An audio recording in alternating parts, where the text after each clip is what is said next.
The cyclists took to the streets on the final day of Glasgow 2014 for the men's road race. Your commentators are Rob Hatch and Rochelle Gilmore.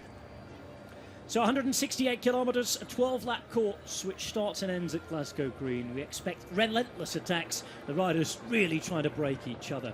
Heading out west from the Glasgow Green, taking in the central station, Kelvingrove Park, George Square, then up to the Moor of Montrose Street, that's the city cathedral, and then walking in, returning to the Green.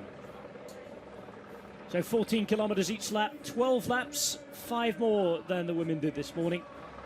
Home Nations challenge coming from David Miller, Geraint Thomas and Luke Rowe.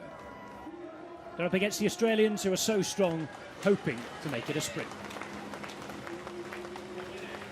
140 riders on the start list, all coming from diverse different nations, of course. And Jonathan Moll looks already like he's dropped his chain. That's not a good start. Deary, deary me, can't get his gear in. And Jonathan Moll having to put his chain back on. The good news for him is it's happened at the start of the race and not in the important moment towards the back.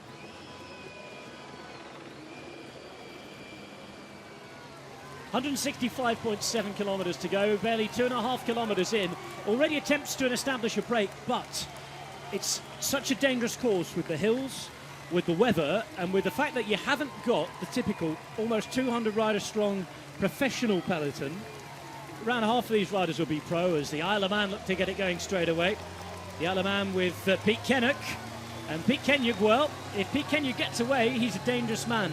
That is why each and every attempt to get in a break here is going to be chased down. Well, it seems very early for me to be going away off the front. He's a very, very strong rider, but maybe he just wants to soften the peloton right from the start. But it would have given motivation having Mark Cavendish there at the start to talk them through how to win on this race and what he thinks that they should do. So he's got good team support there in the car, and he knows that he's got a man who's actually proven how to win this race, giving advice on what to do. So he's obviously been instructed to do an early attack, break them up, you know, spread out the peloton a little bit there and make it a little bit more comfortable in the peloton.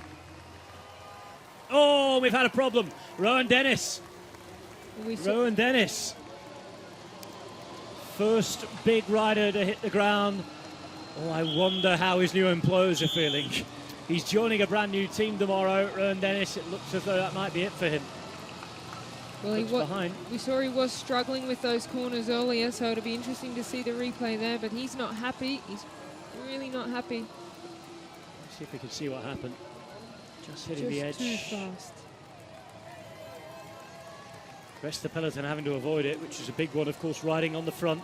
Wales jerseys behind, and it looks as though everybody's done well to make sure that they're still on their bikes there, because on a corner like that, and that is it, Rowan Dennis is done. Geraint Thomas with a mechanical. Well, not what he wanted. Doesn't look too happy about that. Geraint Thomas, and of course it's not the same sort of quick bike changes that you expect from when he's in Team Sky. Normally, if he'd stopped there, he'd be getting the bike off the roof straight away. He wouldn't even bother changing the wheel. Here is Pete Kennaugh giving it his all for his small island in the Irish Sea, the Isle of Man. And the Manxman been riding for almost 100 kilometres out there on his own. He's hurting now. He really is hurting.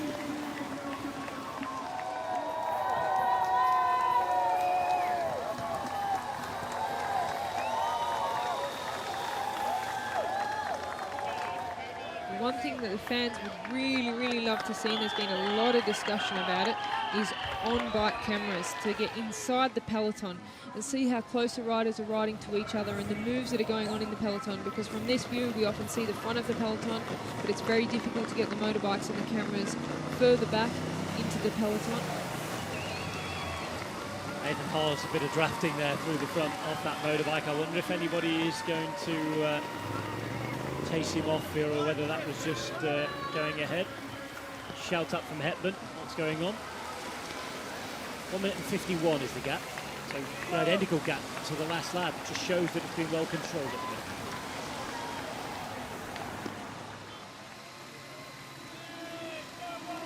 The car getting close, but not able to get up alongside him just yet.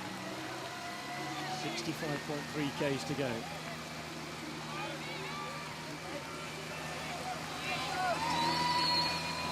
Nice grip on, and Mark Cavendish uses all that shoulder strength. He's going to be careful with that shoulder, as Mark. Really, really careful. Just recovering from ligament surgery.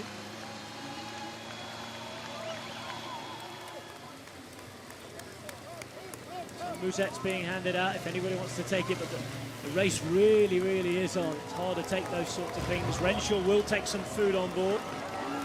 But what a turn. This has absolutely destroyed. Almost half of the gap has gone down. 1 minute and 15 as they come through. It was 1:50 a question of 10 minutes ago before this turn started.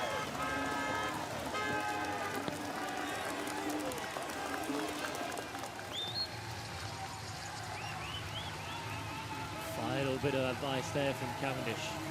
What goes with the effort? Shake of the head from Kenya. He's swinging left to right. He's all over the place at the minute. Buries himself. That head down as well, never a good sign. Kenya is joined then by Geraint Thomas, Jack Bauer and Scott Thwaites. Geraint Thomas, 22nd in the Tour de France this year, riding for Wales here, but a Team Sky employee, pardon me. And behind them, Scott Thwaites, the Yorkshireman, who rides for NetApp Endura, who are a half Scottish team. Still no sign of the Scot, but all the locals are cheering on. Dave Miller in that second group behind. 48.6 k's to go. The interesting thing here is that there's no Australian representation. There's the Welsh flag waving above the finish line, and there's the bell.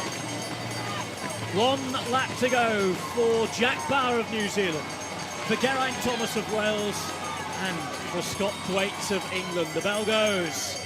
3 hours 52 minutes. It's going to be a 4 hours plus race. 154 kilometres ridden. 14 remain. Who's your pick here, Rochelle? I think Geraint Thomas looks very comfortable, but Jack Bauer, I'm not real sure how he goes in a sprint. Also Scott Thwaites. It's going to be a interesting finish. I wouldn't like to call it. Well, surely somebody's going to attack. Somebody will not gamble on it being a sprint finish, or, again, is everybody just too tired?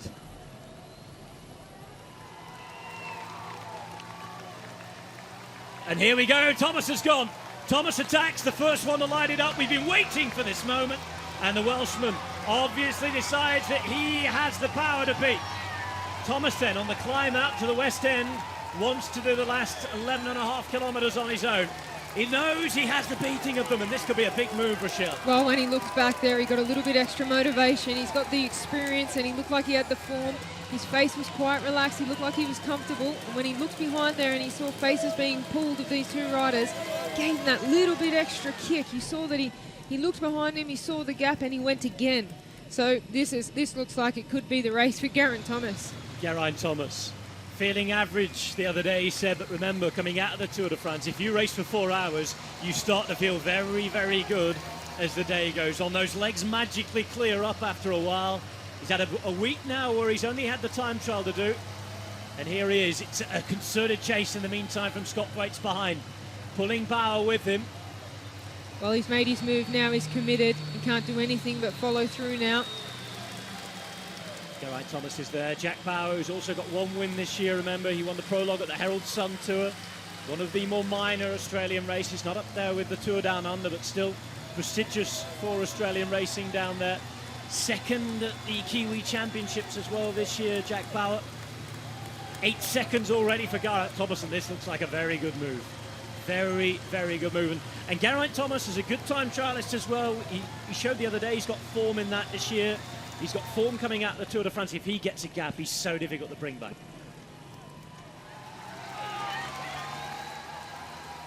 .43 seconds continues for Geraint Thomas. That's impressive. That goes to show he's in a league of his own here at this Commonwealth Games. He's come out of the Tour de France with fine form. He's obviously managed his recovery very well. How do you motivate yourself if you're one of these two now who know that there are medals up for grabs, know that it's, you know, a prestigious silver medal at the Commonwealth Games? We've got an issue here. We're having a real problem. Oh no. Well. Geraint Thomas Geraint Thomas, who has been away, who's been so strong, is in real danger. Maybe we spoke too soon. Stopped to change his front wheel. No team. He's having to get the neutral service bike to help him. And this is the excitement that we were waiting for. Geraint Thomas is going to have to work again here. How much of a gap is he going to have? Is he still going to have? The motorbike's been moved out the way now. The gap is that close. And behind, they're going to get the surprise of their life here. They are going to get the surprise of their life. Geraint Thomas is going to be seen on the side of the road maybe, and could there be some racing yet, Rochelle? This is unbelievable bad luck for Geraint Thomas. That was the longest wheel change he's ever going to have in his life. He's back on the road. He's still in the lead. He needs to get out of sight very, very quickly. The adrenaline will be pumping now. That is amazing that just happened.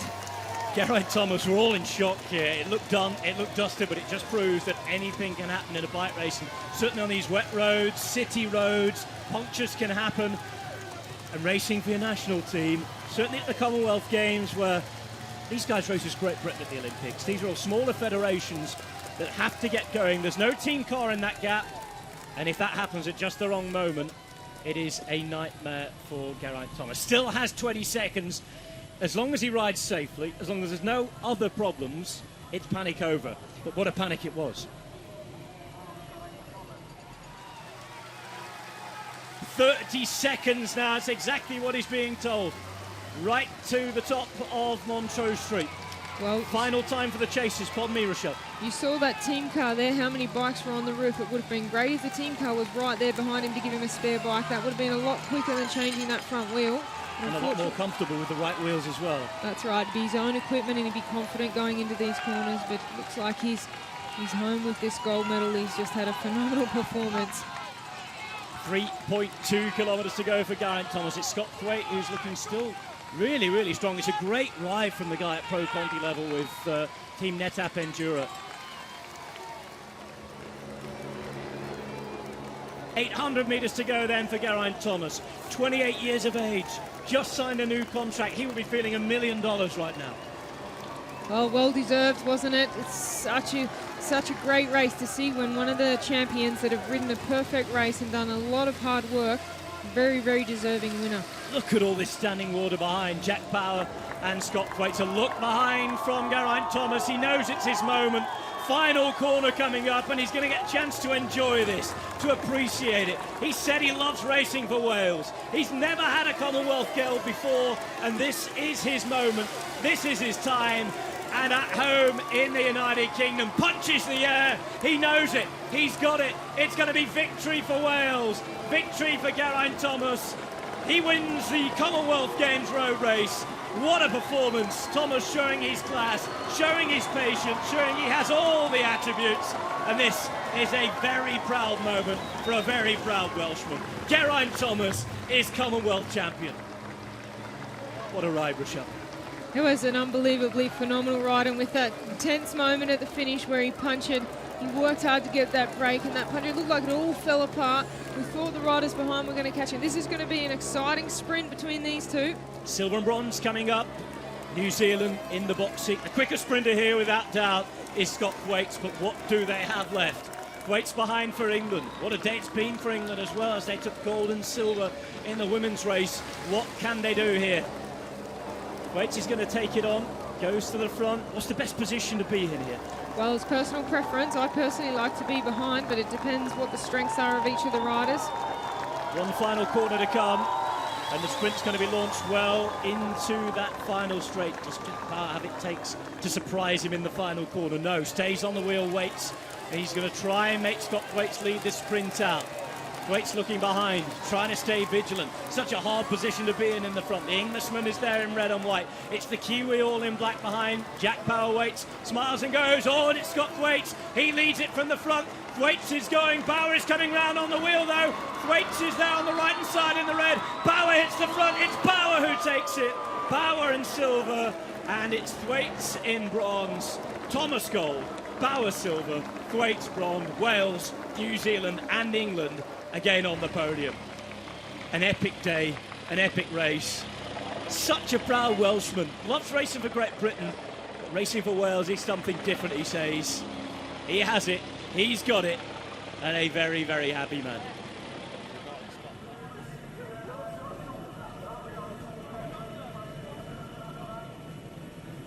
Geraint Thomas wins the Commonwealth Games road race. He's the gold medalist, a minute and 21 ahead of Jack Bauer, who won a very tight sprint ahead of Scott Thwaites after the Englishman had led it out. Another Englishman in fourth, Ross Downing, with a very good performance. Mark Renshaw into fifth, just lost out that sprint after made a couple of mistakes in there. Luke Rowan sixth, Greg Henderson seventh, great performance after coming back from injury, after hurting so much in a nasty crash at the Tour de France. Pete Kenyon, a special mention for the Maxman, the only Maxman to finish 8th place, and the man who led for 120 kilometres. Gold medalist, Commonwealth champion, representing Wales, Geraint Thomas.